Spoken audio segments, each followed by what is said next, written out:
Yon, maglalapag naman tayo ng blessing. Diba sabi ni Ninong, hindi na maglalapag si Ninong.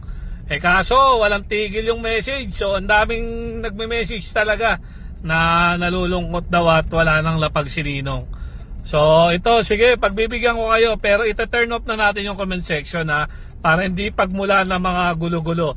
Kasi pag may mga nagsasabing scripted o kasabwat daw ni Ninong, pinagtatanggol ako ng mga inaanak ko. So, para maiwasan yung mga gulo-gulo o away-away na yun sa comment section, i-off na lang natin. Hayaan natin yung iba na hindi naniniwala dito sa lapag natin. So, hayaan nyo na lang sila mga inaanak. Basta alam nyo naman yung mga matatagal ng player ni Ninong na legit tayo. So, panoorin mo sa next video kung saan ko to lalapag. Kung malapit ka, puntahan mo na agad. Pero kung malayo ka, wag mo nang puntahan para hindi ka na maabala.